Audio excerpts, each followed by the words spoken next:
tardes para todos en casa. Bueno, varios temitas en el día de hoy. Y vamos a arrancar con este video que además empezó a circular, se hacen virales estos videos que no son una crónica de Telemundo, no, son videos hechos por gente en sus casas donde se escucha incluso el sonido de los tiroteos, ¿no?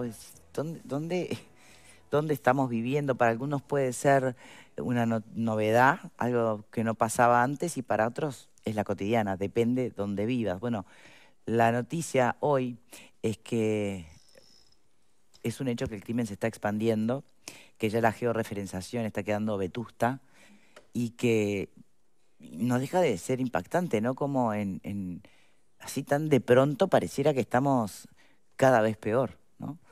Vamos a repasar primero esta noticia, que es este hombre herido tras tiroteo en el centro de Montevideo. Hablamos de 4 homicidios en 24 horas, de una escuela que tiene que evacuar en Cerro Norte.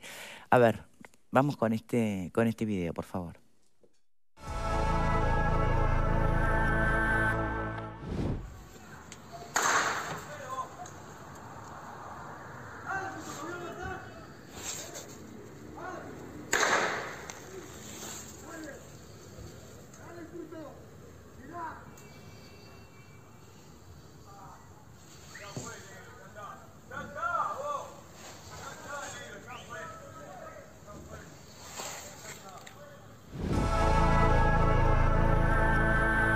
Pero eso no es Cerro Norte, eso es el Cordón. ¿Qué están diciendo, perdón? No, estamos viendo ¿Dónde era? ¿Dónde era el lugar? Porque En Cordón. Estaba sorprendiendo el lugar físico, ¿no?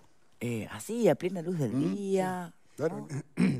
A usted debe pasar en la radio que cuando hablan de estos temas, llaman muchos oyentes y dicen, bueno, pero donde yo vivo, todas las noches nos pasa Bueno, esto. por eso yo lo planteaba de esa manera. Para algunos será qué horror, miren lo que está pasando, y para otros, hey, buen día, venimos diciendo que estamos sufriendo esto desde hace cuánto, ¿no? Entonces, y no empecemos con política partidaria porque, a ver, hace un mes que hay un gobierno nuevo, pero tampoco esto ya empezaba a hacerse bien notorio hacia final de la administración saliente, aún cuando, más allá de la polémica, sí bajaron o no las denuncias de los delitos, bueno, quedaba esa sensación de, sí, tenemos con los homicidios el desafío enorme, se vinculaba mucho el narcotráfico, pero esto es de...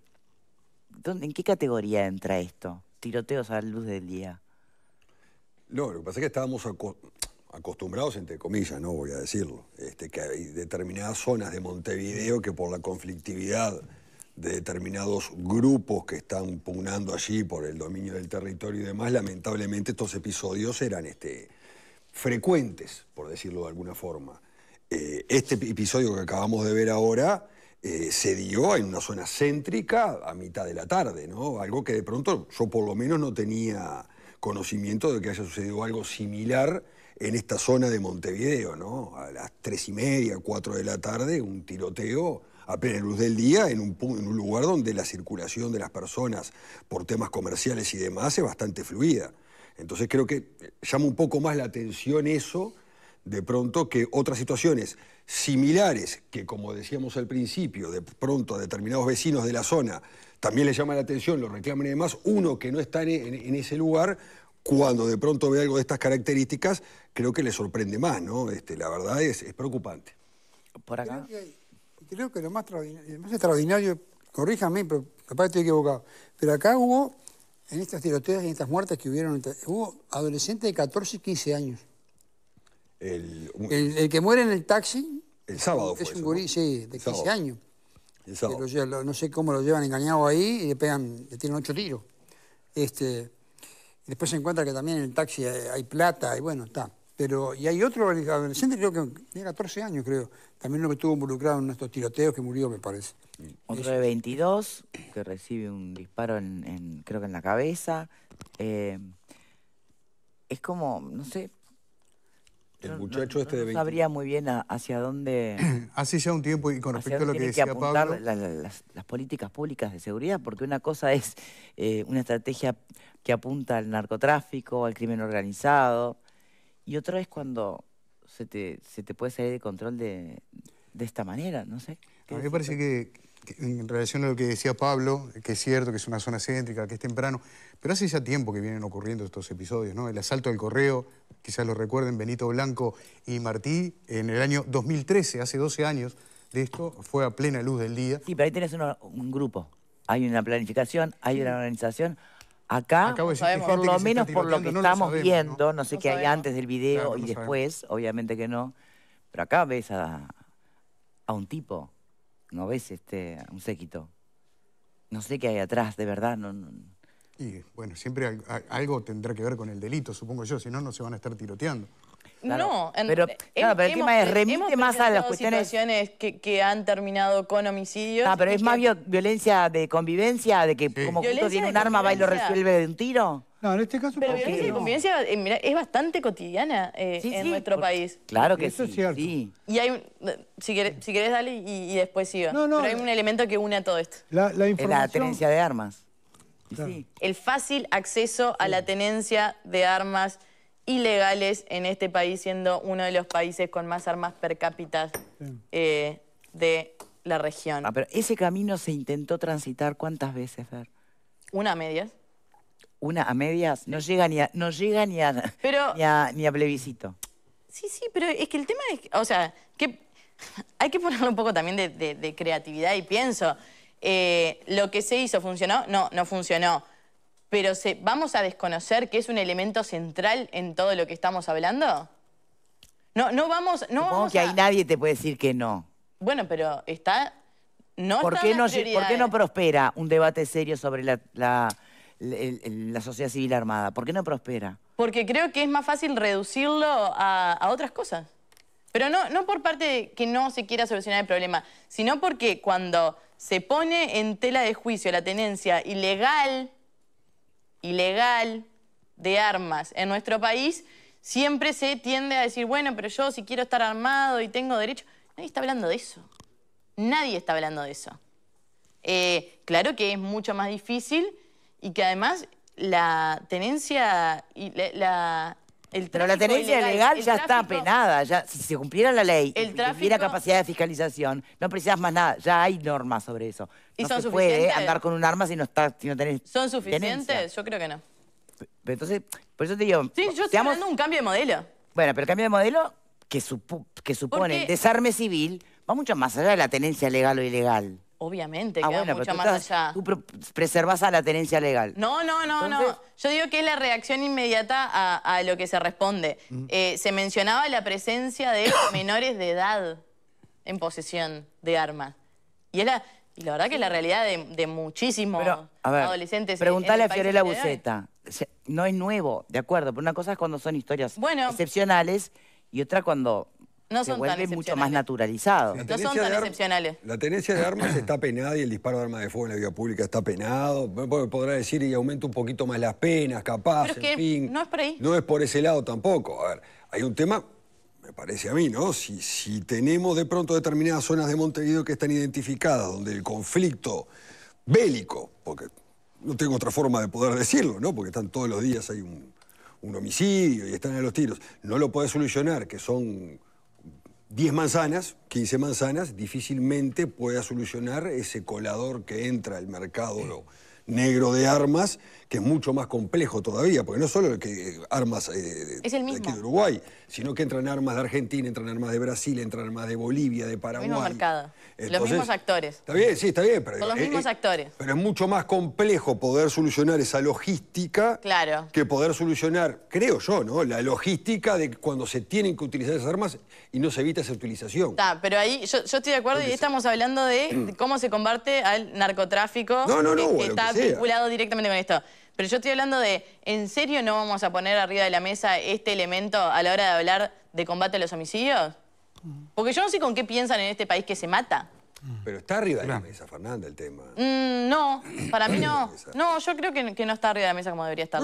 Igual sí creo que se está empezando a caminar por ahí, pero no lejos de lo suficiente. Yo no soy partidario de las armas, pero también, ojo que la gente se mata con cuchillos, ¿no? Vimos en la plaza... pero estos números que tenemos son armas de fuego. 30 vainas de disparos de arma de fuego fueron encontradas y contabilizadas en los alrededores de la escuela número 271, que fue la que se tuvo que desalojar por precaución El drama son por las los armas de chicos. fuego. 30 vainas. Sí. Es un tiroteo importante. Importante y seguramente donde no se miden los costos, ¿no? A mí me parece que hay 30 vainas de mucha plata. Fíjate que estos enfrentamientos, acá estamos hablando entre gente que se está cobrando una cuenta una a la otra, ¿no? Bueno, no nos habremos equivocado reduciendo el tema del ajuste de cuentas entre bandas. A ver, pero vamos un poco más para atrás en el tiempo. En Uruguay siempre hubo armas en las casas. No es una novedad ni nada extraordinario. No, esto es yo recuerdo Jorge. en mi infancia ir a varios lugares donde había rifle, había escopeta, porque la gente podía cansar, que estaban ahí. Tenían revólveres. En algún lado sacó Horacio Quiroga todo su material para los casa cuentos, ¿no? Una cosa Para mi es... familia tampoco. Una cosa de... ¿Caso? Eran los padres que tenían las armas, los abuelos tenían las armas de ahí, salían de cacería, qué sé yo. Había armas en las casas. Nada más que o vos no la veías, o estaba muy bien guardada, y no se utilizaban para este tipo de cosas. El problema es cómo fue decayendo todo lo que ha venido pasando, y bueno, y donde vos te ves que hay chiquirines, lamentablemente hay muertos, ¿verdad? De 14, 15 años enfrentándose en la calle, o a uno que le hacen una emboscada, que si ves, por lo menos lo que dice la prensa, yo no sé, si vos ves el prontuario que dice la prensa que tenía muchachos de 15 años, parece mentira que estuviera en la calle, por receptación, por esto, por aquello, por lo otro. Entonces cuando aquel lo de saber bien, Pablo, cuando alguno se queda con un vuelto a alguna cosa, ahí no lo arreglan en el juzgado. Le avisan y después van y le tiran. Como ha pasado, mira ajuste de cuenta que andan por acá en la vuelta, que hemos visto más atrás. Y inclusive la protección de los niños tampoco es una protección ya ahora. Lo ponían de escudo y los gurises morían también. Hay toda una degradación, que es cierto lo que dice Fernanda, habría que ver la forma. Yo no sé cómo es la forma de parar el flujo de armas, que la gente no pueda tener un arma. No sé cómo se hace eso, ¿verdad? Pero ojalá fuera así. Igual habría cuchillo, pero obviamente siempre va a ser menor el impacto que tenga. Pero también hay una degradación de otro tipo. Es mucho más profunda. No es una cosa sola. Bueno, pero hay que aceptar lo que hay esa degradación. Si no, nosotros a los 14 y 15 años no andábamos con un revólver en la cintura tiroteando en la mitad del centro. No pasaba eso. Connie. Yo como en tantas cosas vinculadas a la criminalidad, simplemente lo que tengo son perplejidades, carezco de teoría. Nunca en mi casa hubo ni un escopeta de chumbos. Jamás en la vida tiré, aprendí, ni fui a cazar. No soy un gran campamentista. Pero me impresionó de estos 4 relatos que hay 2 que pasan directamente por adelante de mis retinas, porque yo cuando salgo de este programa y voy a buscar a mi señora a la calle Maldonado, o voy por Yaguarón, depende de cómo esté la distribución del tráfico en el Palacio Legislativo. Entonces, o voy por Magallanes o voy por Yaguarón. Y obviamente, además, trabajé muchos años en una empresa que estaba sus oficinas en una perpendicular a la calle Yaguarón. Pero además, esta muerte de este señor de 46 años caminando por la calle Areco, yo viví 14, 13 años entre Acosta y Lara y Areco. Nuestros vecinos del llamado Cante de Carrasco eran vecinos que conocíamos, saludábamos, y algunos venían a trabajar a alguna cuestión que teníamos, un jardín grande, qué sé yo. Y ahora aparecen 3 personas en la calle, la costanera del Arroyo Carrasco. Vayan y vean lo que es el desarrollo inmobiliario, impresionante. Y además está esa construcción que tiene más de 60 años de gente que se afincó allí en las costas del Arroyo porque no pagaba, es decir, ocupaba esos espacios. Luego se amplió al otro lado de la costa en Canelones Y hoy en día puede pasar una cosa, como 3 personas van caminando por una calle de Carrasco Norte, le pegan 4 tiros y lo patean en el suelo. Sí, la bestia humana está absolutamente liberada. Entonces, en la sustancia de todo esto es la educación, y mientras no encaremos eso, no vamos a tener resultados. Porque además la pena, ¿cuál es la pena que le cabe a esta gente cuando la agarrás? Ir a la cárcel. La cárcel es un modo de vida. No van a un lugar incómodo. Van a un lugar cómodo a veces. Ese es el problema que hay. Yo qué sé, es muy profundo el tema, por eso digo, yo sí que la corrección y la represión sobre todo tiene que estar, pero la realidad es mucho más profunda que eso, para mí. Edgardo. No, yo también tengo la misma perplejidad que plantea Conrado, pero me parece que como hay dos niveles de lo que estamos hablando. Uno es el aumento de la violencia en la convivencia. Ese es un plano que es real y que se ve en todos lados. Vas a un concierto en el estadio y el cuidacoche, si no le das 100 pesos, te quiere agarrar las piñas. El tránsito, Edgardo. Digo, pero por ejemplo, o en el tránsito.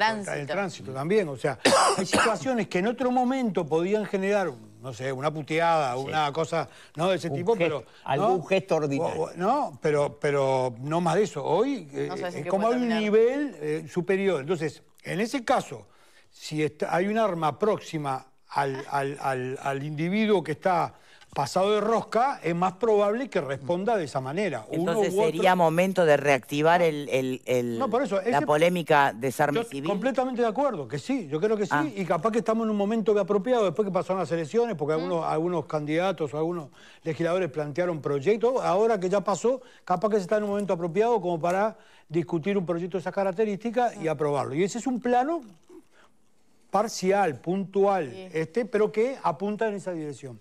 Lo otro es todo el tema más global del conflicto entre bandas y el control de territorio o el control de mercado. Yo hablaba a una familiar que trabaja en Cerro Norte, es asistente social, y le pregunté precisamente por esto que pasó.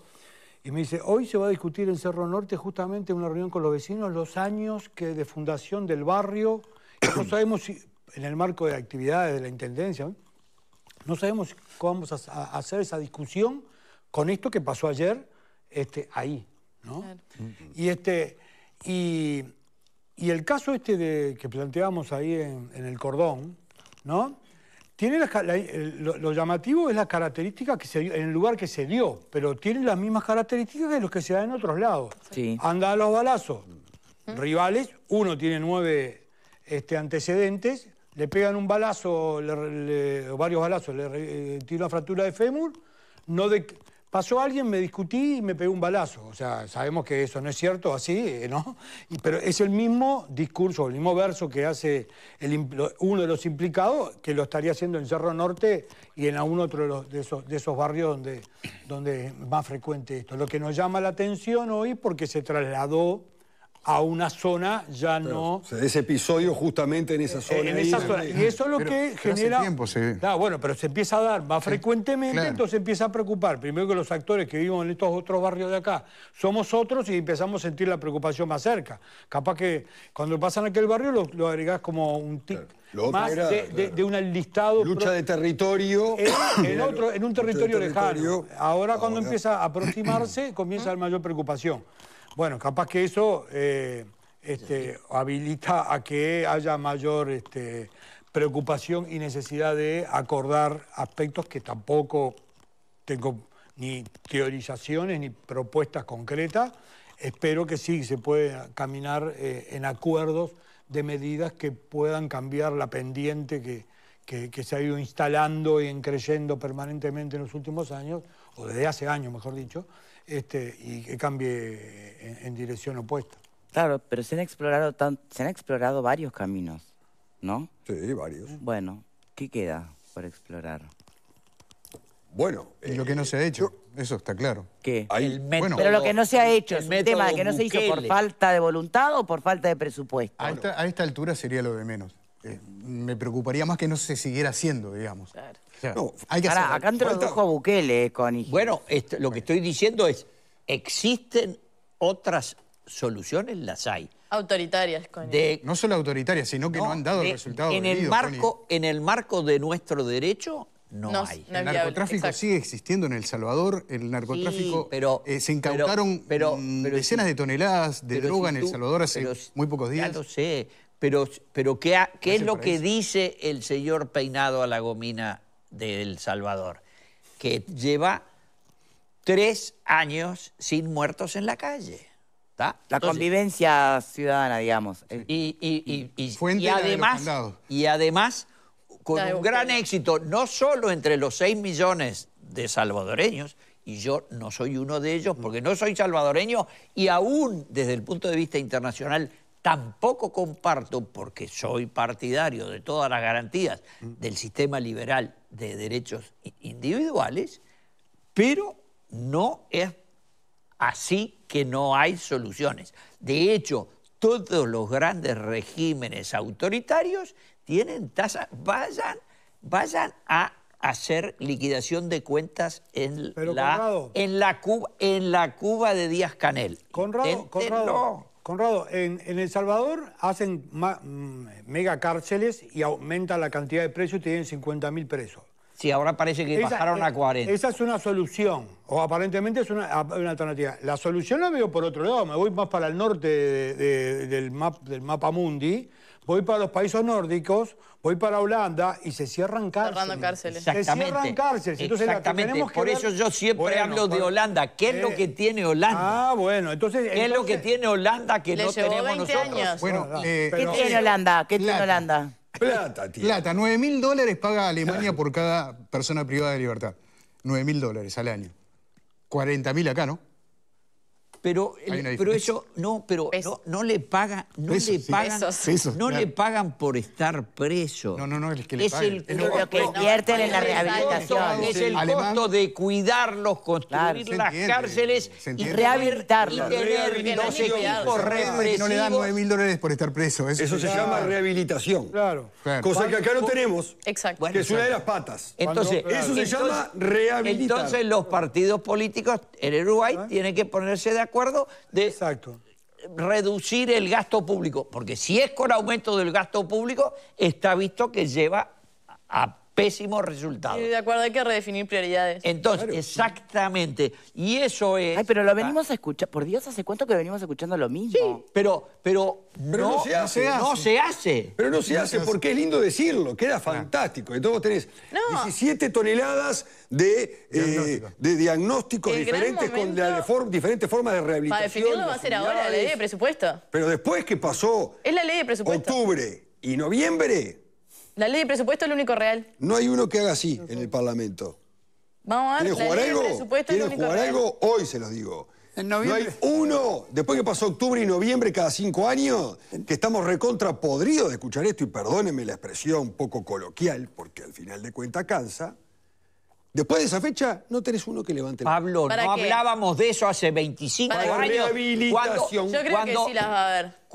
¿Me permite recordar una cosa? A ver. Cuando Juan Andrés Ramírez asume el Ministerio del Interior, y lo cito porque era mi amigo, pero además porque falleció esta semana pasada, había 3.000 presos en el Uruguay. Sí. 3.000 presos en el Uruguay. Y por supuesto no llenaba la agenda. Y no, eso quería decir que no había narcotráfico, eso quiere decir que no había chorros, eso quería decir que no había bandas, había de todas esas cosas. Coño, déjame Lo mirar que una cosita. Y éramos la misma, casi la misma población del país. La misma población, no hay ninguna variación. Hoy tenemos Hoy hay 16.000 personas. No, pero pará, terminame el razonamiento. Entonces, Entonces, quiere decir que lo que hubo es un cambio en el comportamiento de la educación ciudadana. Y el cambio del comportamiento de la educación ciudadana tiene que ver con las posturas que se adoptan. Es decir, si yo tolero que los legisladores actúen como si fueran barras bravas del más agresivo de los clubes de la Argentina, y los aplaudo, y eso es cosas que nosotros además podemos ver porque la televisión de nuestros hermanos nos muestra todo lo que es el espíritu energuménico. Energúmeno quiere decir el que es poseído por el demonio. Pues el comportamiento del fútbol, de las hinchadas de básquetbol, la resignación de que tengamos que tener partidos en donde los estadios tienen que estar solo los de uno y no los del otro, todas esas concesiones son parte de la adopción de una cultura de que me resigno a que no entiendo, que yo no puedo hacer eso con mis semejantes. ¿Estás de acuerdo con la postura de lo que plantea Goñi, ya que hablas del Parlamento, de sancionar a los legisladores que insulten, por ejemplo? No, pero es que eso está prohibido por el reglamento. Sí, claro. No, El reglamento existe. El reglamento existe. No lo aplicaron, pero Se existe. aplica y existe. Es Bueno, más, entonces, ¿están de acuerdo en que se reactive si tú te la pasás, te pueden observancia echar. de los reglamentos en el Sí, Parlamento? claro. Sí. Claro. Por eso, El reglamento está para Te lo aplicarse. puede decir por un eso hoy, jefe de bancada. por eso hoy Especialmente en el lugar que se Salle, por dictan eso hoy las Salle leyes, está ¿no? muy tranquilo. Claro. No habla Salle, no grita como acá. No grita Salle. ¿Por qué? Porque sabe que lo echan. Es así, el reglamento está, si lo aplicás o no, son de tanto aparte. Yo creo que hay una explicación mucho más sencilla. ¿Cómo? Hay una explicación mucho más sencilla, aparte de que comparto eso. ¿Cuál? Hace 30 años no existía la pasta base. ¿Está? A partir de eso, la situación es bien diferente. Por diversos motivos, ¿no? Que no vienen al caso ahora. Pero hace 30 años no existía la pasta base. En el Uruguay existía, creo que estaba entrando el Paco y 2 o 3 pavadas más, pero digo... Entró en el 2002 más o menos. Exactamente, por eso hace 30 años y al volumen que tenemos hoy. Y la conflictividad Yo que no son se lo cosas. puedo atribuir Pero además, a un... bueno, Pablo, a una pero sustancia. además discutamos, además pensemos un poquito. Toda la sociedad conspira hacia la violencia. Todas las Los sociedades- chiquirines, todas las sociedades se van poniendo los cada vez más chiquirines, violentas. agarran los jueguitos y esa que mata más al otro. ¿No? Ven la televisión y hay violencia. Las series o las películas que a veces pasan por televisión son absolutamente violentas. Eso... La vida se desprecia. Muere un tipo solo, va y mata a 300 ejércitos que están frente a él. Eso parece que no, pero entra. El hecho del fútbol, el fútbol es brutal. Es brutal, ¿me entendés? Porque vos antes íbamos todos juntos, después empezamos a ir separados por un pulmón, después empezamos a ir, y ahora ya no vamos ninguno al estadio. Entonces, y sin embargo todo el mundo habla al fútbol, a todo eso, ese mundo. Es un mundo que, digo, el Uruguay, pero también el mundo completo, ¿no? El mundo. Empuja hacia la violencia. Sí. ¿Y qué esperemos nosotros que nuestros gurises, cómo los contenés? Bueno, es muy difícil. Yo estoy de Ese es acuerdo el trabajo. con Tony. Y después tenés razón vos, ¿no? Lo que decís vos, por ejemplo. Es cierto, y perdóname, ya te digo, Pepe.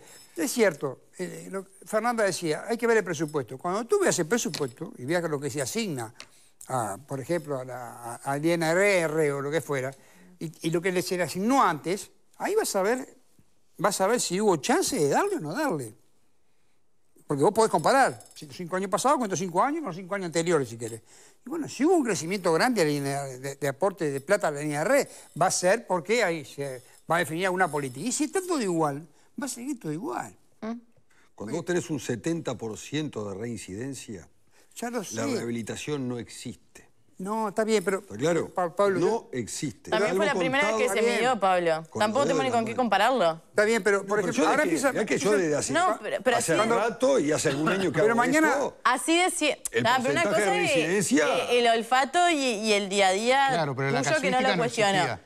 Pero nosotros no teníamos ni siquiera con qué compararlo. O sea, así de a ciegas pero se los estaba que caminando en este trabajaban terreno. en el sistema carcelario. Pero una cosa es lo que vos trabajas. Bueno, pero son los que son idóneos para decir, señores, acá no está Ese es el funcionando. problema de Uruguay, que nosotros regulador. todo a Ojímetro. ojo, todo lo que me parece. Pero ahora no es a ojo. Ahora no. Ahora no hay es una a medición ojo. que habla de Y ese por porcentaje, suerte, sí. cada vez se le está abriendo más paso a la academia que se involucre con esto. Exacto. Y por suerte, cada vez se están probando cosas nuevas, se están midiendo los resultados. Y si hay cosas que no funcionan, se cambian. Y si hay cosas que funcionan, se profundizan con mayor presupuesto.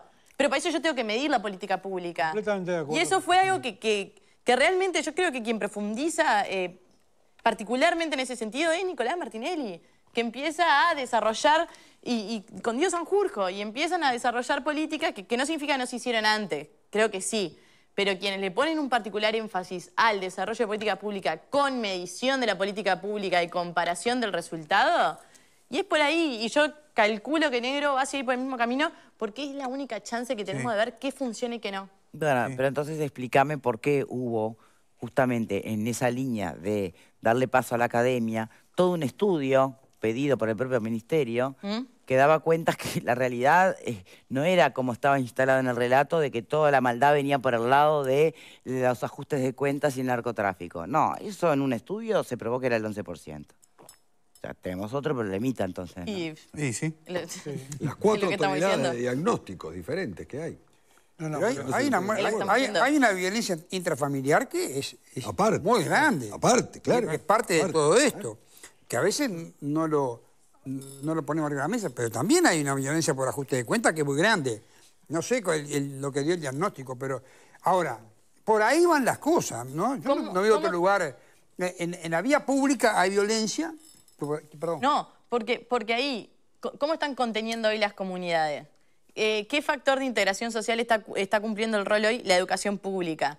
¿Qué factor de integración social significa hoy el trabajo? ¿Qué tan atractivo es la oferta laboral para muchísimos jóvenes hoy? ¿No tenemos un competidor que es muchísimo más atractivo que el trabajo formal? Entonces, todo eso no existía cuando hablaban de... O sea, había una comunidad que contenía, porque los padres estaban trabajando, habían padres trabajando, pero la vecina te conocía, el vecino de enfrente, los gurises de Juan, a la pelota, porque había una comunidad que trabajaba en conjunto. La escuela como factor de integración, y subrayo esto porque todos iban a la misma escuela, todos iban la otra vez me preguntaba a mí qué era de lo que más me gustaba haberme criado en el interior. Lo que más me gustó en toda mi vida de haberme criado en San José era que íbamos todos a la misma plaza, todo al mismo club, todo al mismo boliche, todo al mismo parque. Eso te da un conocimiento y una generación de eso, de lazos comunitarios, que en la ciudad se va perdiendo porque es mucho más difícil. Porque hoy es mucho más difícil que una persona de, no sé, de determinado barrio de Montevideo se conozca con el otro que vive en la otra punta. ¿Y dónde se cruzan esas realidades? ¿Dónde empatizan? ¿Dónde desarrollan también habilidades para ver realidades distintas y saber que eso es parte de esto y que no por eso el otro es distinto? Todo eso va fragmentando el tejido social. Por ejemplo... vamos a decir, es un grupo por ahora tiene una mirada distinta, perdón, Jorge, te interrumpo, pero alguien puede discrepar con eso. Yo me crié... ¿Qué expectativa tienen los gurises? Pasa que es a muy largo plazo. Estos dos gurises que se valieron. No, pasa que las cosas son como ¿Qué expectativa de vida tenían? No, yo explico cosas... yo expliqué de por qué también... pero hoy el mundo es así, y eso no es privativo o en el mundo la globalización trajo esos pros y esos contras, ¿no? No, yo dudo mucho que Holanda se conozcan los vecinos, haya contención social, no. Yo no creo que sea la no es esa la realidad tampoco que tiene un país con baja delincuencia. Va por otro lado también, evidentemente. No, hay otras cosas. Estamos hablando de Montevideo por la solo, educación. Básicamente por la educación. Ahora, la educación. Y coincido totalmente con lo que dice Connie. Ahora, hay un momento donde hay que poner la taraja, no hay duda. Obvio. La educación capaz que no pasa por otro... Es una discusión súper interesante. Ahora, para rehabilitar a la persona que entró porque cometió un delito, que va a salir peor, ahí sí hay que poner la plata. Porque si no, eso no termina más. No cierra nunca. Que todo lo que estamos hablando, obviamente, a mediano y largo plazo. Pepe habla de eso y nosotros seguimos sin trabajar con los familiares y con los hijos de las personas en privación de libertad.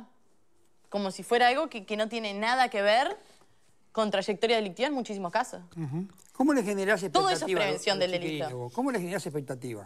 A un gurí de 14 años que lo mataron ayer, de Barazo. ¿Qué expectativa de vida tenía? Él no estaba soñando con ir al Caribe, ni con ir a Europa, ni ir a las catedrales. No. Su vida era esa. Iba a morir así. Estaba jugado, como se dice más o menos en el ambiente. Estaba jugado. Bueno, si duraba un año más, pero al final terminaba así. No tenía ninguna expectativa. Miraba para adelante y no había nada. Y bueno, eso por suerte todavía no hay mayoritario en el país. Y la mayor parte de los gurises están en otra. ¿Verdad? Bueno, ¿cómo lo frenamos entonces? Bueno, una parte de la educación y la contención familiar. No hay otra. Porque pero vienen de generaciones, o sea, hablas de contención familiar como si fuesen hijos de una nueva era. Vienen de generaciones, de realidades pero también hubo generaciones en esos códigos. Sí, pero también hubo generaciones anteriores que eran diferentes. Y que por eso no fuimos a estas realidades. Una transición. El problema es cómo hacer la transición para que eso sea diferente ahora. Mirá, no digo volver a lo que era antes, pero... Es muy interesante el análisis que se plantea además ahora de medición de pobreza, porque cuando vienen las administraciones frente amplistas, y se creía realmente que la delincuencia estaba vinculada a la pobreza, y después la pobreza mejoró muchísimo en el Uruguay, y sin embargo la delincuencia aumentó. Disminuyó. Disminuyó. Muchísimo. No, quise decir, claro, ahí va, me entendiste el punto. ¿Tá? Obviamente se mejoraron enormemente los índices de pobreza, sobre todo en la primera, ¿no? Administración. Bueno, vos decís... También en la nuestra.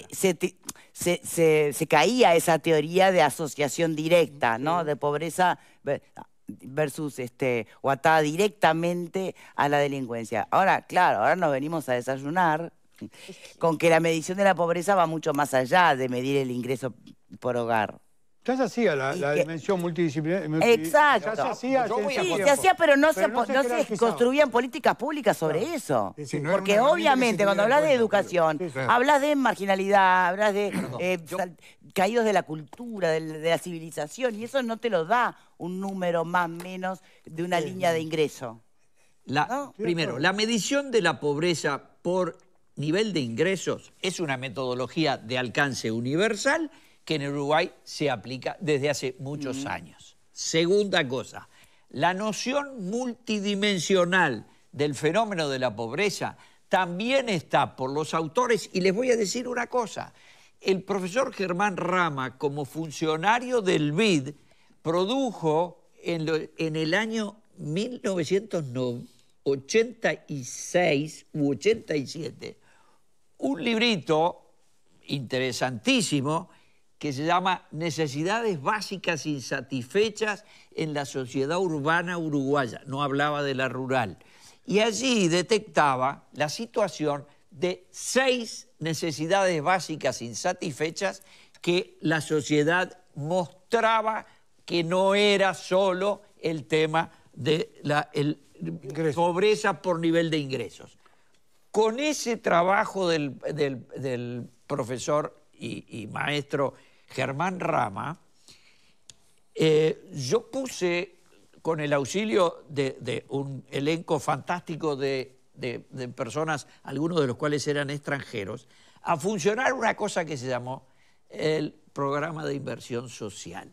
Y ese programa de inversión social, que era escuelas, liceos, centros CAIF y policlínicas, no tenía centros para ancianos, no tenía clubes deportivos, no tenía canchas de básquetbol. Tenía esas 4 cosas y tenía las asignaciones que en aquella época podían conseguirse en un préstamo del Banco Interamericano de Desarrollo, y los lugares que se designaron que fueran los beneficiarios tenían que tener un mínimo de mayoría de la población con 4 de esas 6 necesidades básicas insatisfechas. Y ese programa se cumplió y fue tan exitoso que el gobierno siguiente del doctor Julio María Sanguinetti, que fue el sucesor del gobierno del doctor Lacalle Padre, lo amplió en el alcance y en las inversiones. Entonces, por supuesto que los resultados fueron buenos. Por eso mismo siempre se habla del descenso del periodo de la bonanza de las materias primas, pero es exactamente igual, en la misma dirección y con la misma evolución entre 47 y 19, que fue la evolución del gobierno del doctor Lacalle Padre. Pero, sin embargo, no alcanzó todos los beneficios porque el énfasis en especialmente la educación dejó mucho que desear, y ahí yo se lo atribuyo a responsabilidad de los gremios docentes. Bueno, mirá dónde terminamos. Sí, sí. ¿No? Mirá dónde terminamos. Mientras tanto, en esta sucesión de noticias de asesinatos y tiroteos y demás, está el conflicto de los fiscales, ¿no?